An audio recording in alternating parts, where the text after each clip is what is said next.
नमस्कार। दस्तक साहित्य संसार के इस मंच पर पुनः आपका स्वागत है।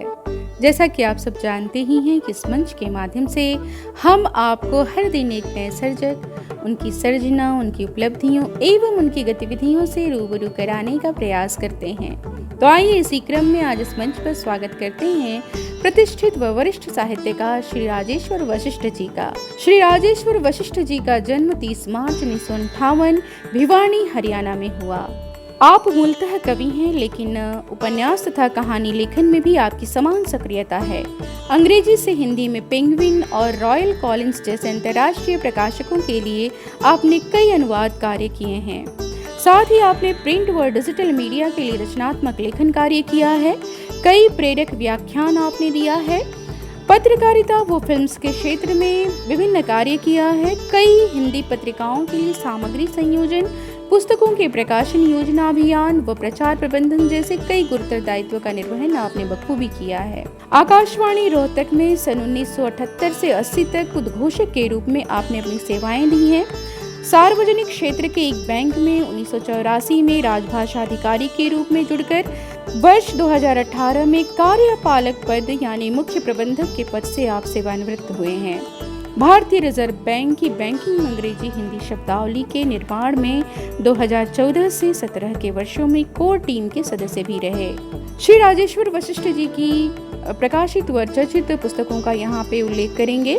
सुनो वाल्मीकि, सोनागाछी की मुस्कान, अगस्त के महानायक, श्री राम चरित्र काव्य, प्रेम का पंचतंत्र, प्रेम टिप्पणियां, देवता नहीं कर सकते प्रेम व स्वचयनित कविताओं का संग्रह, वो मुट्ठी भर लड़ाई व याज्ञसेनी द्रौपदी की आत्मकथा उपन्यास प्रकाशित हो चुके हैं। आपकी अनुदित पुस्तकों के बारे में भी हम यहाँ पे कुछ जिक्र करेंगे। जीवन के अद्भुत रहस्य, लोकतंत्र वाया सड़क मार्ग व रॉयल कॉलिंस कनाडा, भारत के लिए भी आपने 4 पुस्तकों का अनुवाद कार्य किया है।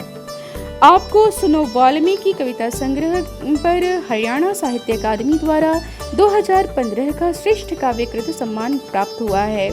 अगस्त के महानायक श्री राम को अखिल भारतीय हिंदी साहित्य सभा द्वारा 2018 में सम्मानित किया गया है और अनेकों सम्मानों से आपको नवाजा जा चुका है।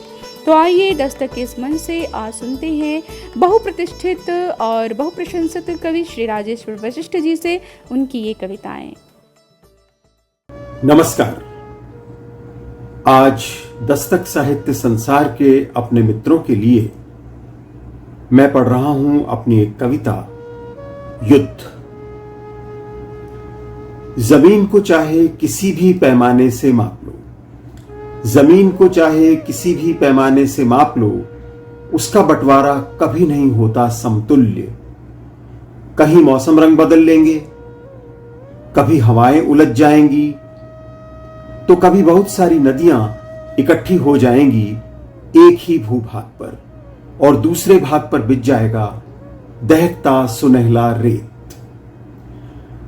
पहाड़ों को आप उठा भी नहीं सकते, जंगलों को तो चलना ही नहीं आता, समुद्र का क्या करें? वह तो गुर्राता ही रहेगा अपने दरवाजे पर शेर की तरह। आप इन विषमताओं से खिन्न होकर सिर्फ पड़ोसी से युद्ध कर सकते हैं।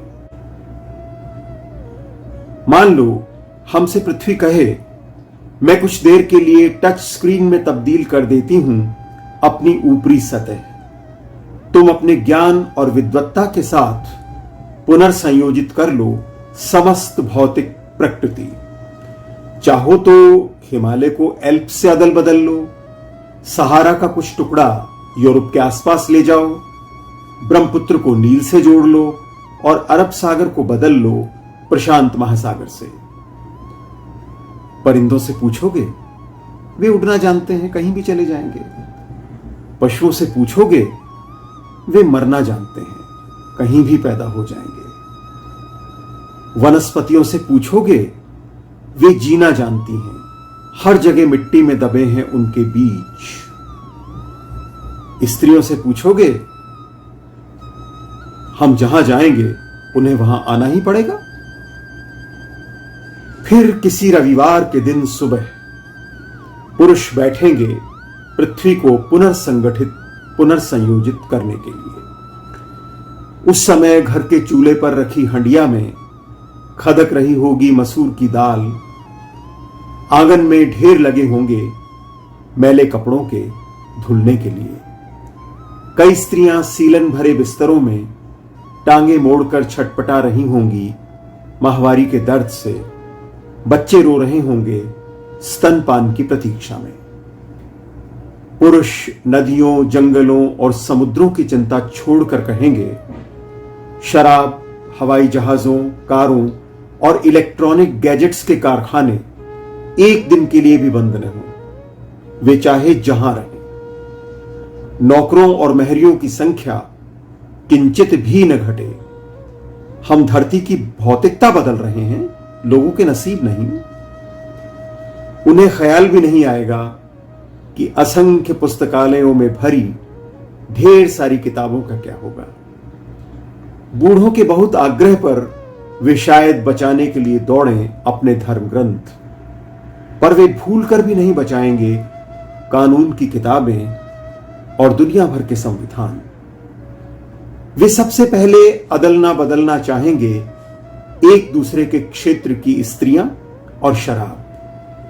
वे भूल जाएंगे स्त्रियां उनके बच्चों की माएं भी हैं। पुरुषों के लिए स्त्रियां उन स्लेटों की तरह ही तो हैं जिन पर वे खड़िया से लिखते हैं अपने बच्चों के नाम। पर स्त्रियां कहीं नहीं जाएंगी। उनके सैंडल नहीं है इतने आरामदेह कि वे उन्हें बिना हाथ में उठाए चल सकें मीलों मील रास्ता। उनके बच्चे रात में भी सोते नहीं उनकी गंध के बिना। वे उन पुरुषों के लिए भोजन बनाएंगी जो इस निरर्थक बहस को खुद ही छोड़ाएंगे एक दूसरे को गालियां देते हुए। और कुछ देर बाद हथियारों के जखीरे पर बैठकर तैयार कर रहे होंगे अगले युद्ध की रणनीति। वे जानती हैं इस फैंटेसी में कोई दम नहीं है, पर युद्ध उनके खून में घुल चुका है। सुनेत्रा, युद्ध सिर्फ सरहदों पर नहीं होते, वे हमारे भीतर भी होते हैं।